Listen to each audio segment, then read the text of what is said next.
जय श्री राम दोस्तों, मैं दीपक पाटीदार। गर्मी बहुत ज़्यादा बढ़ चुकी है जिसका नुकसान हमारी फसलों में देखने को मिल रहा है। तो हाई टेम्परेचर, ज़्यादा गर्मी में भी ज़्यादा हरी भरी स्वस्थ हमारी फसल कैसे रहे, ज़्यादा फुटाव कैसे ले सकते हैं और कम खर्च में बहुत ज़्यादा उत्पादन ज़्यादा गर्मी में भी आप कैसे ले सकते हैं, डिटेल में जानकारी आज की वीडियो में साझा करता हूँ। तो विशेषकर यदि आप सब्जियों की खेती करते हैं, बागवानी में भी किसी टाइप के पौधे हैं, तो उन सभी के लिए वीडियो बहुत ज्यादा इंपॉर्टेंट होने वाला है। इसलिए इस वीडियो के अंत तक आप जरूर बने रहें और वीडियो अच्छा लगे तो चैनल को सब्सक्राइब करिए, वीडियो को लाइक करें और ज्यादा से ज्यादा अन्य किसान भाई को शेयर करें। सबसे पहले दोस्तों, हाई टेम्परेचर, ज्यादा गर्मी की वजह से फसलों में नुकसान क्या क्या होते हैं। यदि फसलें बढ़वार की स्थिति में है तो बढ़वार ज्यादा नहीं होगी, फुटाव ज्यादा नहीं होंगे, तो कहीं पत्तियां या नए पत्तियों की नई पत्तियां निकल रही है, यानी नए लिप साइज बिल्कुल छोटी रह जाएगी। जैसे नया फुटाव हो रहा है तो उस लिप की साइज छोटी रह जाएगी, तो ज्यादा फुटाव नहीं होगा। और विशेषकर दोपहर के समय जैसे ही थोड़ी सी धूप होती है तो फसलों में अवशेषण हो जाता है, जिससे उत्पादन बहुत ज्यादा नहीं निकलता है, तो उत्पादन पर बहुत ज्यादा फर्क देखने को मिलता है। तो फसलें स्ट्रेस में जाने लगती है, फ्रूटिंग स्टेज में है, फल लगा हुआ है तो फल में स्कॉर्चिंग की समस्या आती है और फल ज्यादा टेम्परेचर की वजह से स्कॉर्च बन जाता है। उसकी वजह से मंडी रेट अच्छा नहीं मिल पाता है तो फल खराब हो जाता है। तो ज्यादा धूप से कैसे बचाएं अपने फसल को, तो उसके लिए सबसे पहले आपको काम करना होगा दोस्तों वाटर मैनेजमेंट, यानी पानी को प्रॉपर देना होगा। यदि रेतीली मिट्टी है, बालू मिट्टी या चिकनी मिट्टी है, चाहे जैसी भी आपकी मिट्टी है उस पर डिपेंड करता है।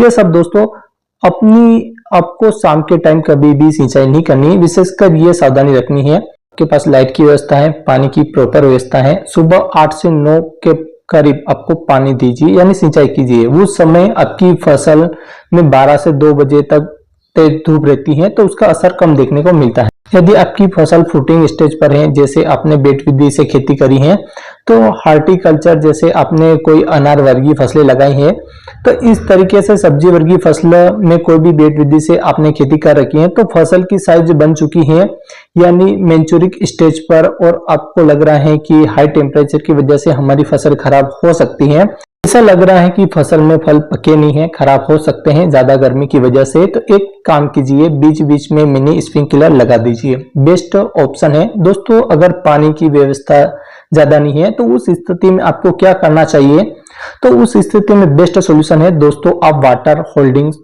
यानी सॉल्यूशन बढ़ाने वाला, जल धारण क्षमता बढ़ाने वाले चीजों का इस्तेमाल करना चाहिए। अपनी फसल में क्या करना चाहिए, जैसे एप्सा 18 आता है जो गर्मियों में इसके लाजवाब रिजल्ट आपको देखने को मिलेंगे।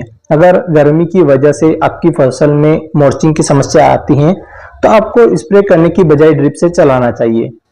जैसे आप कोई भी इंसेक्टिसाइड, फंगिसाइड, फर्टिलाइजर या कोई भी टॉनिक यूज करते हैं तो उसी के साथ में आप एप्सा 18 यूज कर सकते हैं, तो इसको स्प्रे में यूज कर सकते हैं। जैसे आप सिलिकॉन, चिपको वगैरह यूज करते हैं तो स्प्रेडर के लिए आप उसकी जगह एप्सा 18 खरीद लीजिए और उसका स्प्रे कीजिए। आप स्प्रेटर के रूप में भी, चिपको के रूप में भी ड्रिप से इसको जरूर चला दीजिए, कम से कम 1 से 2 बार इसको जरूर चलाइए, जिससे आपकी वाटर होल्डिंग कैपेसिटी को बढ़ा देगा, जिससे आपकी फसल में नमी लंबे टाइम तक बरकरार बनी रहेगी। तो ज्यादा टेम्परेचर की वजह से आपकी फसल में जो नुकसान हो रहा है उससे आप बचा रहे हैं। एप्सा 18 का जो परफेक्ट डोज होता है दोस्तों, यदि आप ड्रिप से चला रहे हैं, आपकी क्रॉप नॉर्मल है, ज्यादा बढ़वा नहीं ले रही है, तो छोटी क्रॉप में 500 ml 1 एकड़ के हिसाब से आप ड्रिप से चला सकते हैं। खुले पानी के साथ में भी आप चला सकते हैं। बड़ी क्रॉप है 1 लीटर तक भी आप 1 एकड़ में चला सकते हैं। तो स्प्रे में आपको जो डोज लेना है दोस्तों, 1 ml 3 लीटर पानी में मिक्स करके स्प्रे करना चाहिए और 1 एकड़ में 200 लीटर पानी में यानी 65 से 70 ml मिक्स करके स्प्रे करना चाहिए। और एप्सा 18 का खर्च भी नहीं होगा अगर आपके पास एलोवेरा का जो बायो एंजाइम बनाकर तैयार रखते हैं, और उसका आपको कई सालों तक आप उसे स्टोर भी कर सकते हैं। एलोवेरा बायो एंजाइम के ऊपर मैं वीडियो बना दूंगा, वहां पर जाकर आप वॉच कर सकते हैं। तो बायो एंजाइम आप अलग अलग फसलों में या हमारे पास जो भी सब्जी की वेस्टेज होती है, हम बहुत सी चीजों का जो बायो एंजाइम बनाकर रखते हैं, जिससे दोस्तों सब्जियों की फसलों में जो लाजवाब रिजल्ट देखने को मिलते हैं। यानी बागवानी में जो पौधे होते हैं उन पर अगर आप फ्रूटिंग स्टेज पर प्रयोग करते हैं तो बहुत ही बढ़िया रिजल्ट देखने को मिलता है। दोस्तों एलोवेरा का बायो एंजाइम रूट डेवलपिंग में बहुत बढ़िया रिजल्ट देखने को मिलता है और यह टॉनिक के रूप में भी कार्य करता है। साथ ही स्प्रेडर का भी कार्य करता है। जो हम सिलिकॉन चिपको वगैरह यूज करते हैं उसकी जगह आप एलोवेरा का बायो एंजाइम यूज कर सकते हैं, जिससे आप रूट डेवलपिंग के साथ और कई सारे रिजल्ट भी देखने को मिलते हैं, जैसे वाटर होल्डिंग कैपेसिटी वगैरह। या तो आप एप्सा 18 का यूज कर सकते हैं या फिर एलोवेरा का बायो एंजाइम का यूज कर सकते हैं। जहां पर पानी की शॉर्टेज होती है, जहां पर पानी की कमी होती है, वहां पर आप इसका इस्तेमाल कर सकते हैं, जिससे आपको बहुत ही अच्छा रिजल्ट देखने को मिलेगा। थर्ड नंबर पर बात करेंगे, अगर आप अभी सब्जी की प्लांटेशन कर रहे हैं या सब्जी को लगा रहे हैं और हार्टिकल्चर या बागवानी में किसी प्रकार के पौधे हैं, तो सब में बेस्ट ऑप्शन है कि आप ऑर्गेनिक मल्चिंग का प्रयोग कर लीजिए। तो ऑर्गेनिक मल्चिंग में यदि आप बेड विधि से सब्जी की खेती कर रहे हैं तो आप मल्चिंग पेपर खरीदेंगे। मल्चिंग पेपर में प्लास्टिक होता है, उसकी वजह से गर्मी में वैसे भी 1-2 डिग्री टेम्परेचर बढ़ जाता है, तो उसकी जगह आप फसलों में बहुत ज्यादा नुकसान देखने को मिलता है। तो बेस्ट सॉल्यूशन है, जितना आप प्लास्टिक मल्चिंग खरीदने में खर्च करते हैं उतने ही पैसे में दोस्तों आप गन्ने के पत्ते होते हैं उनको खरीद सकते हैं। सरसों की जो कटी हुई, जो सरसों की कटाई अभी हुई है, तो सरसों की जो टुकड़ी होती है, चारा होता है, उसका प्रयोग कर सकते हैं, तो वो भी खरीद सकते हो। तो अपने खेत में प्रयोग करने के लिए गन्ने के छिलके का आपको इस्तेमाल करना चाहिए। बहुत सारे ऐसे तरीके हैं जिसे ऑर्गेनिक मल्चिंग में काम आ सकते हैं, उनका आप प्रयोग कीजिए। कंटेंट की मात्रा बढ़ जाती है, तो आप डिकम्पोस्ट जैसे ही होता है, तो आप जैसे सरसों की टुकड़ी डाल सकते हैं, चाहे आप गन्ने के छिलके डाल सकते हैं। तो आप कुछ भी डाल रहे हैं, सभी डिकम्पोस्ट होने के बाद यह सबसे हाई पावर खाद बन जाता है, जिससे बढ़कर कोई खाद हो ही नहीं सकता। हल्का फर्टिलाइजर मिलता है, न्यूट्रिशन की पूर्ति मिलती है। पौधे में मल्चिंग का आप यूज करते हैं, मल्चिंग आपने डाल दी और चारों तरफ बिछा दी, तो पानी दे दिया, जिससे लंबे टाइम तक पानी देने की आवश्यकता नहीं होती है, जिससे पौधे में रूट डेवलपिंग बहुत अच्छे से देखने को मिलती है। सर्दी का असर देखने को मिलता है, ज्यादा गर्मी का असर देखने को मिलता है, तो पौधे की फसलों में जड़ों में ज्यादा असर होता है, जिससे रूट डेवलप नहीं हो पाता है। तो फुटाव कैसे होगा, ज्यादा फल का साइज कैसे बनेगा, इसलिए आप रूट के टेम्परेचर को मेंटेन कीजिए।